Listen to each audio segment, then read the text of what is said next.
Hello, Philip Hinkle here from ProDAD. Today we're going over how to use the basic features in the all-new ProDrenalin V2 Plus Action Cam and Drone Video Enhancement software.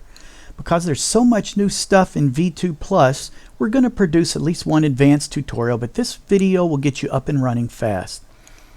For those of you who have ProDrenalin V1, your first thought might be, what's really different between V1 and V2? So here's the quick skinny. ProDrenalin V1 used the Mercalli V2 stabilizer engine and had no CMOS distortion correction.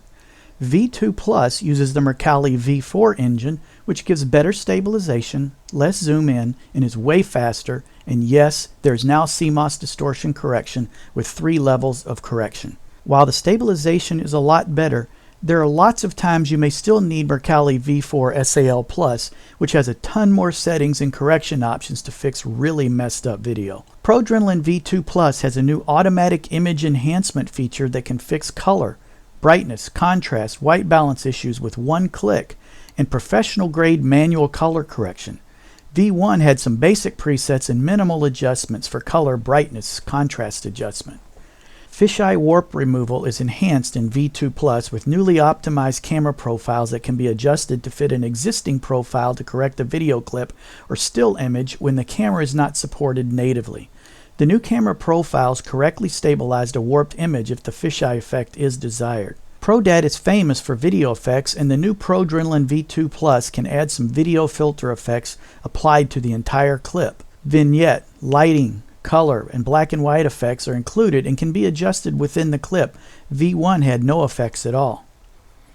V2 Plus now has enhanced video editing capabilities, including a new canvas where you can arrange clips as a storyboard.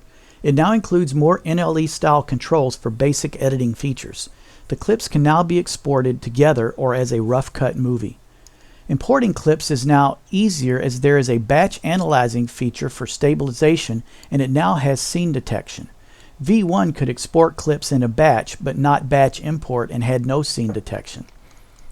Lots more export options now in V2 Plus. V1 was limited to H.264, but V2 Plus has H.264, H.265, Apple ProRes, Canopus HQ, and HQX, and plain vanilla AVI as well. Another cool feature in ProDrenalin V2 is you can export the clips individually or as a rough cut movie. You can even upload it right to YouTube from within ProDrenalin V2 Plus. There are lots more things improved. If you used V1 and liked it, you're really going to love what V2 can do. Now that you're familiar with all the new things ProDrenalin V2 Plus can do, let's just jump in and see how it works. Let's go find some files that we can work with. We can either use the Import Media button here, or we can click here to import some media. There is a new advanced feature we'll cover in another tutorial. If you were to click on this icon, it allows you to import a video clip and it will detect scene changes, so you can bring in a number of clips off of your editing app and it will actually find where the scenes break and break it into separate clips on your timeline. We're not covering that today. We're going to show that in an advanced tutorial down the road. So let's just open some media. I'm just going to click here. I've got 4 files here that I'm going to work with in this tutorial. So let's open them all. We've got some cool stuff. I've got some shots of me riding around on a Segway. That's actually me on the Segway, so you can't see me. That was kind of fun. I've got a nice fun clip here of a friend of mine who took his kids, his daughter and son, on their very first go-kart ride recently. You can see that clip needs a little bit of help. This is a really cool clip one of our team pilots sent us of a guy riding around in a gyrocopter. And as you can see, there's some really bad CMOS issues in there, and we're going to see how ProDrenalin V2 fixes that up. And our last clip is a shot from Allentown, Pennsylvania. I recently got to go fly with one of our team pilots in Allentown, and he actually has a full-scale helicopter and has a big fancy gyro box on the front, and I was able to mount a GoPro on the outside of the gyro box, so we've got the full effect of all the bad things of being mounted on a helicopter to play with here in our software, and so we're going to see how well that works. Let's go back to our first clip, dive in, and see what's going on. What I'm going to do is I'm going to go through and stabilize and play with some of the new features, and you will see there's just all kind of new stuff all around the screen, and I'll just touch on them as we go through the project here. First thing I want to do on this is find the footage I want to work with, and if I remember correctly, It is back here where I was riding around on the gravel. I intentionally did this ride knowing that I would get footage that I can use for these tutorials and for other footage. So let's look at that. That looks like a good section that we want to play with. So I'm going to stop it there and set an out point. Now you notice you've got a set of triangles here. What you do is those are your in and out points. You set those where you want to process stuff. And one of the new things that ProDrenalin V2 Plus has that is really nice is not only can you use these orange in and out settings to create a clip and to set the points you want to work with, they now have keyboard shortcuts that many editors know from when you edit in your software. So if I wanted to go here and instead of using, where's my spot at? Right about here. Instead of using the N button, I can just hit I on my keyboard. And if I were to slide this out and reset my out, I can just hit O on my keyboard. You couldn't see me do it, but I was hitting the I and the O key, and it set my in and out. It's just a nice little touch. Many editors will really appreciate that because you're just used to using those particular keystrokes. Let's see how the stabilization works. First thing I need to do is go find my camera that I used to shoot this footage with. This particular footage was mounted on the fender of a Segway, and it was a little VHO movie K series, and it was shooting in wide mode, which would be 140. So I'm going to select that, and as you can see, it cropped in a little bit, and you can't really see my horizon was bent too much because it was pretty level and there's no obvious places to look for the fisheye effect. If I click the button here, you'll see it goes away and it's no longer moving fisheye. Let me come back a little bit and find a spot. As you can see, the post there on the goal post for the soccer's got just a little bit of bend to it. If I click there, as you can see, now it's nice and straight. So that's how the fisheye works. Let's go back to where our working area is over here. Let's zoom in a little bit so it's not so tight. We can click the plus button right there. Now we've got a little bit more room to play with our footage. And you know what? Now that I'm looking at it, I think I want to move my in point up to about here and slide my out point back a little bit, say right about there. So I'm just going to hit out, and now I've got a new in and out point set. And as you can see, my friend was filming my ride with his drone, which was kind of cool too.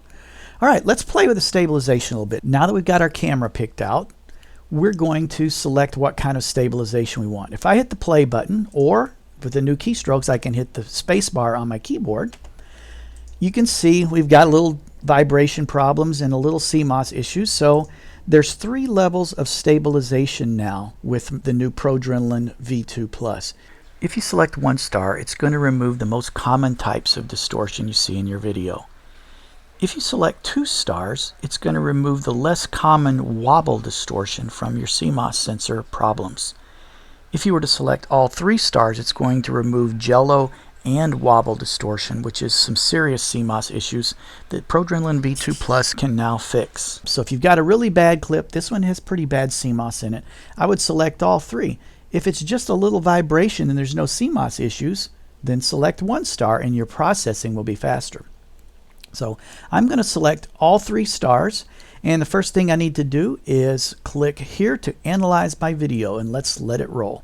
It's going to take a little bit, and as you can see here, it's analyzing my CMOS sensor. It is looking to see how the lens and the sensor work together and how the wobble works and what's going on as far as distortions go. In a second, you will see it correct CMOS distortions. There we go.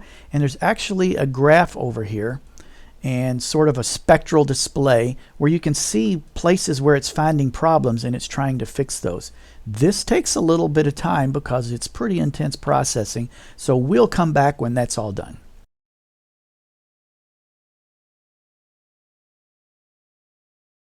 And now the CMOS distortions have been processed, and as you can see, it's analyzing the camera movement. This is the stabilization part.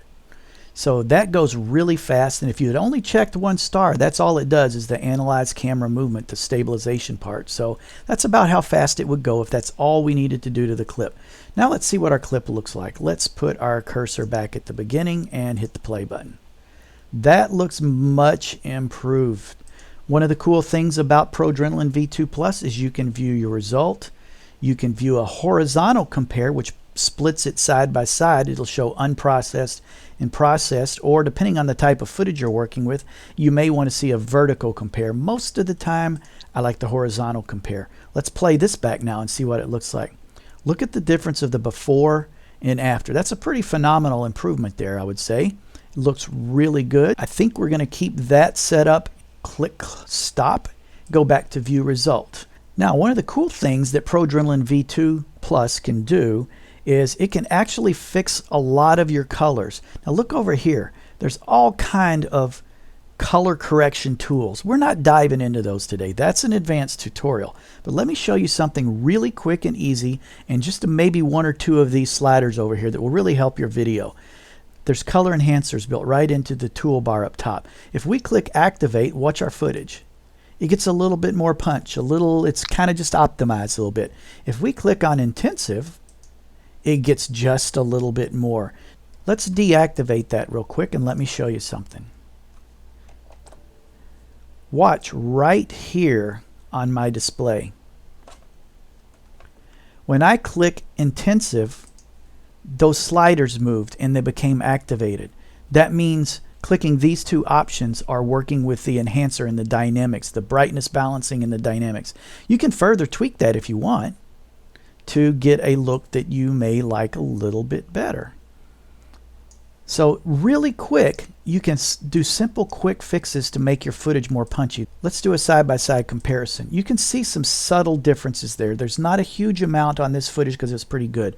But if I wanted to play with that just a tiny bit more, some very basic color correction tools right here that are good to show in this introductory tutorial. I think we'll leave the exposure pretty close.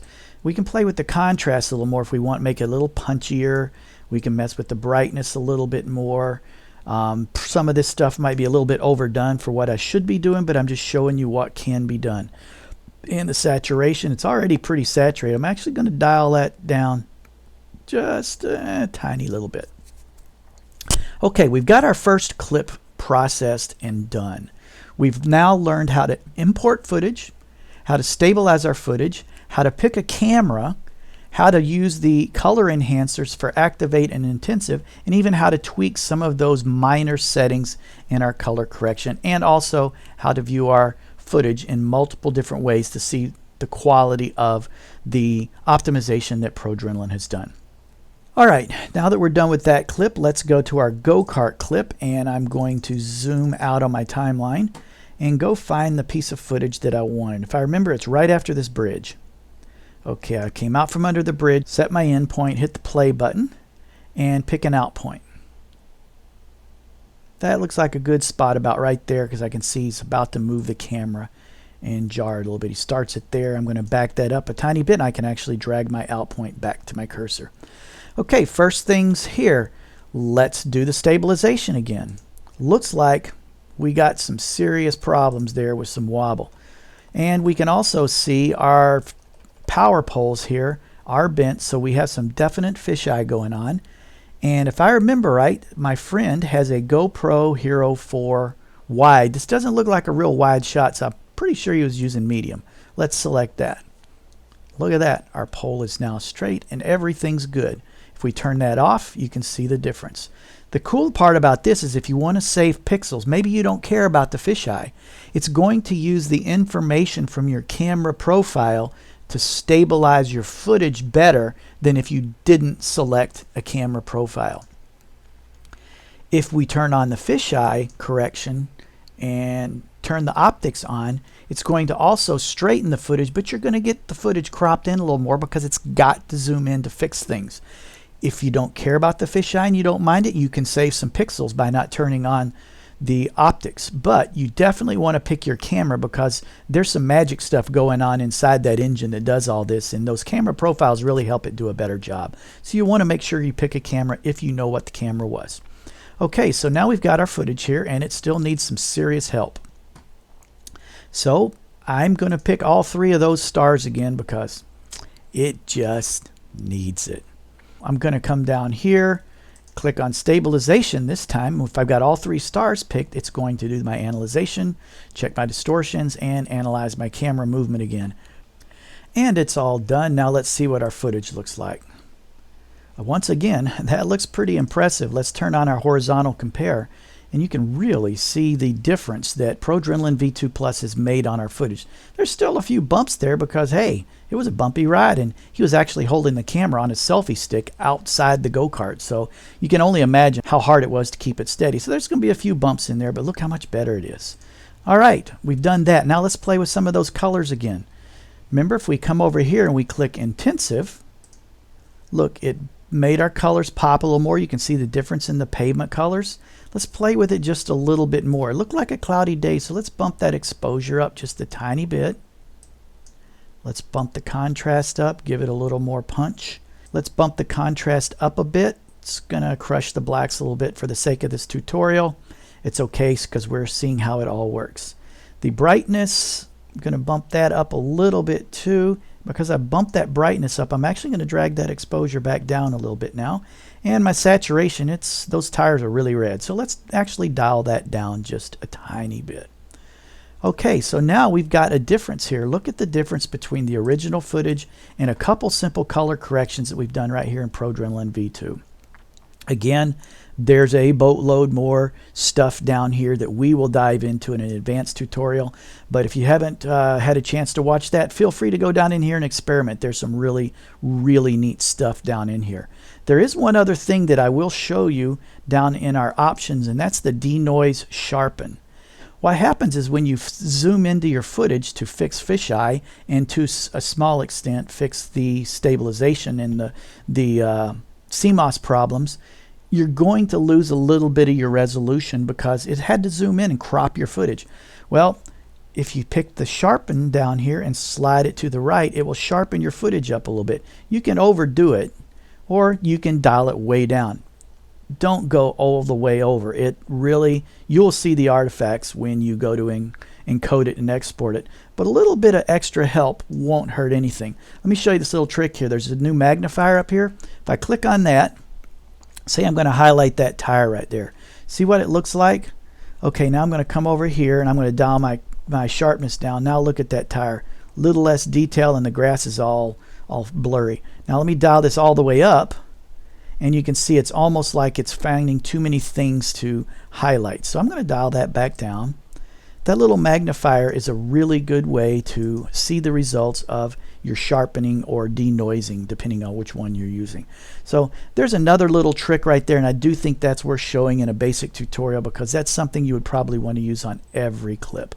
So I think we're just about done with this particular clip. So let's go to our next clip.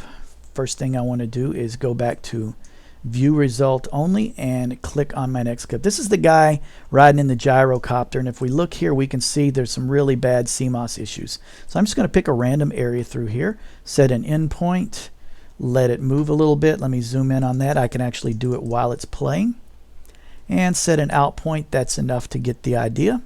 Now this particular clip doesn't need stabilization. It just needs the CMOS fixed. Sometimes all you need is a fix to the CMOS and not the stabilization. So to save a few seconds on my processing, I'm going to turn the stabilization off. See how it's not highlighted anymore? Now I've got my 3 stars selected again. I'm not sure what camera this was, and it doesn't seem to have any fisheye out here. So what I'm going to do is I'm actually going to turn this off and just say without fisheye, because it looks pretty good just the way it is. I'm not seeing any curves to things that shouldn't be curved. So now I'm just going to click Analyze, and what it will do is it will analyze and correct the CMOS distortions, but it won't do the camera movement. Actually saves a little bit of time, but in this particular case my footage wasn't shaky. It just had wobble problems from the CMOS. Okay, it's all done. Let's see what it looks like now. Look at that, rock solid steady. Put it on horizontal compare, and as you can see there's a huge difference in the quality of that shot. That's a really, really good shot. So we're going to keep that. There's one other little thing over here to the left that is worth showing you in our introductory tutorial. There's some preset filters over here. These are almost like filters in your editing system, which are really, really cool. There's a lot of presets here. You can pick different looks. If you want a black and white, you can just click on black and white, and it'll make your shot black and white. If you want to try a different kind, black and white soft, which I think is pretty cool looking. Look at the difference. I'm going to turn off the horizontal compare. That's kind of a cool look. We may come back to that one. There's all kind of other stuff. Say we want to look at this one here, Brose, B-R-O-S-E. Okay, that's kind of an interesting look that seems somewhat popular. Now let's try a different one. Let's try Paris. That is a look that's very popular on like Instagram-y type photos. There's lots of neat looks here and presets that are already created for you to use. There's also an ability to save presets for future use. We will dive into that functionality when we get into our advanced tutorials. First thing I want to do back on this one though is go back and I'm going to click on the soft, and I'm actually going to add a little vignette to it around the, I'm going to make it an oval vignette. See how it kind of darkens the outside of my footage, makes it look like you're looking sort of through a camera lens. That's a very popular look, and if we were to go over here on the side, you can actually see the vignetting, and we can actually change different elements of it, like the sharpness. We can make it really sharp or we can make it really soft. That looks pretty good, so I think we'll leave it just like that on that clip. So when we play it back, it looks really good. Look at that. That's how you use some of the filter presets. They're very similar to what you use in your editing system, and just so you know, when you click those here, again, you are changing things over here. There's nothing in here that could not be duplicated and recreated over in all of these settings if you know how to do it and what you're doing. Okay, we're done with that clip. Let's go to the last clip in our tutorial, and this is the flight over Philly. I made a mistake earlier. It wasn't Allentown. That's where he lived, and that's where we did some test flights. But this flight, we actually got to fly over Philadelphia, Pennsylvania, and we flew right over the baseball stadium and the football stadium just before a Phillies baseball game, which was really cool. Never been on a helicopter. That was a trip of a lifetime. So I'm going to set an endpoint about right there, and I'm going to follow this clip until I get over the edge of the stadium. And right about there looks like a good place to stop. Okay, to fix the stabilization problems, first thing I want to do is select my camera. I do remember this was a GoPro Session 1080 wide. My friend had a special gyro box on the front of his helicopter that shot amazingly stable footage, but I mounted a Session on the outside because I wanted to compare our fixed footage to his gyro stabilized footage, and it was some crazy stuff we shot that day. But this is what it looked like flying outside and getting the full vibrations of the wind and the vibrations of the helicopter. So as you can see, it needs a lot of help, and when I selected the GoPro, you can see the horizon straightened out and everything's good to go. So I'm going to select all three of those stars because obviously it needs it really bad, and hit stabilization, and once again it's going to analyze, correct, and then fix the camera movement. Okay, it's all done. So here we are back, and if I play my footage, look how much better that is. Let's put the horizontal compare on. As you can see, it has done another pretty phenomenal job of fixing those CMOS issues and also stabilizing the little bit of shakiness that we had in the video. I'm liking that a whole lot. I'm going to put it back on view. Actually, let's leave the horizontal compare on.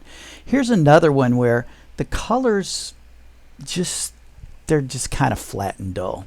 So I'm going to click on my color enhancer again. I'm going to click intensive, and look what happens. It's already instantly better. I'm also going to come down before I do anything else. I'm going to sharpen that up a little bit just because there has been a little bit of cropping from the fisheye fix and a tiny little bit from the stabilization. Okay, let's go back up. Now, I'm once again going to do just some very basic tweaking here. Nothing crazy. I just want to see what some of these will do in this particular clip. I'm just going to stick with the very basic ones that I showed you before. Just kind of making the colors pop a tiny bit more. And saturation, this one looked a little duller, so I am going to bump that saturation up a little bit. That might be more than you would normally do, but we're in a tutorial, we're learning how it works, so let's play a little bit. Let's live on the edge. Okay, so now we can view our result. Look at that shot, and here's what it looked like originally. pretty big difference. The colors are punchier, just a little bit more fun to look at. And there we have that last shot, all fixed up, color corrected, and ready to go. Okay, so now we have stabilized and color fixed and just had fun fixing all of these clips up, and now we got to get them out of ProDrenalin V2 Plus into another file so we can actually bring them into our editor and use them. So let's turn off the horizontal compare because I don't want to export a side-by-side comparison. Up along the top we have an export function, and this is where we can tell ProDrenalin how we want to get our files out, what formats we want, and all kind of other stuff. There's some really cool functionality in here. First thing I want to show you though is over on the right is a source media tab. This is also there for the start functionality. We just didn't cover it, but I want you to be aware that it's there. What you can do is line all your files up. See, there's a new feature where you can export everything into one clip and almost make your video complete if you want to. And this is how you do it. You can reorder those clips if you want by dragging them up. And as you see down here, they changed on our storyboard. If you want to drag them around down here, then you will see them change up here. If we decide we only want 3 of those clips, we can turn one of them off, and as you can see, we get some opaque lines through it. That means that file is offline and it will not get processed if we export. Anyway, that's just a little something that's real handy. And another thing that's real handy down here is if you wanted to name these files, you can actually click on them and call this segue, so that when you export files as single clips, they don't retain the name like GOPR 7121. If I click on that clip, that's the gyrocopter, so I can click there and say gyrocopter. And my first clip is the go-karts, so I can say go-karts. Whoop, misspelled that. Let's fix it real quick. And the last clip we're just going to call Philly. Okay. Now, I've got these clips named here, and when I export, they will retain those names, so they'll be easy to find. How cool is that? Now, up here along the top, let's work our way across. If we click right now and say Start Export, it's going to export these 4 files, single files, standalone the way they are.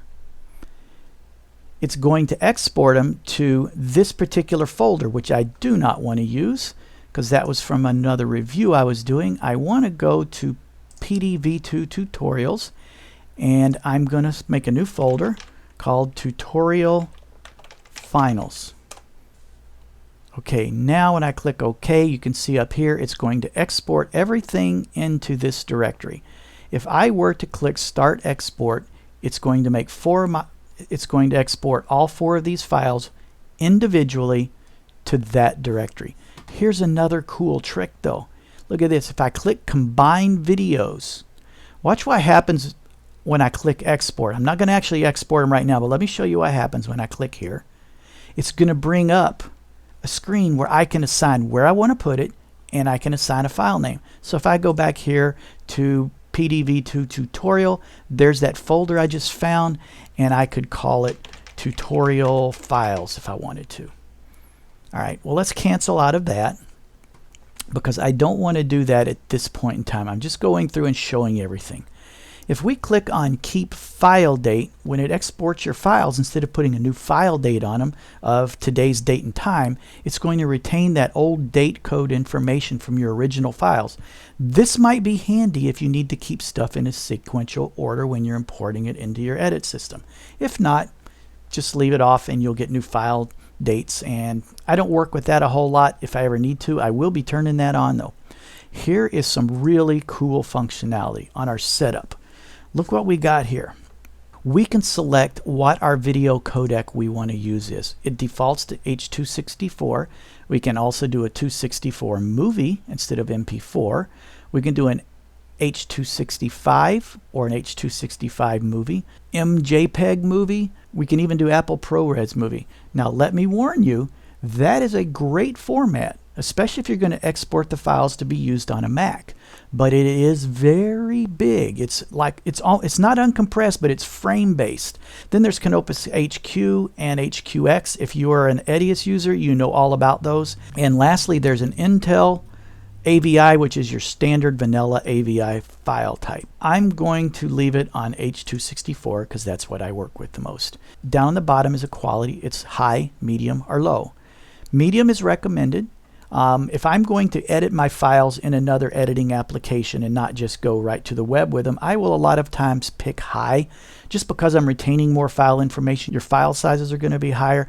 But if you really look at the videos, there's not a lot of difference in what you can see. A real pixel peep or somebody that really wants to dig into a file might see some difference, but most people can't tell the difference. So if you're just throwing it right up to the internet, select medium. If you wanted to export to, say, 720p from a 1920 timeline, you can export it right to 720. That's going to make your files a tiny bit smaller. Over here, we can select what kind of audio we want to use in our particular exported file. A lot of times, when I bring these clips into my timeline to edit, I don't even need the audio. I end up dumping it. So I'm just going to click off and turn that off and save it and close. So now when I export, I'm going to get an H.264 MP4 file. It's going to have a new date on it, and it's going to that directory, and I'm going to get 4 separate clips. If I want, I can turn on my horizontal or vertical compare, but when you do, you are going to get exactly what you see here exported into your file. It's going to export the side-by-side footage. If you watch my tutorials and watch some of the sample clips that we put online on our YouTube channel, you will notice we do that a lot because it's a great way to compare the before and after footage.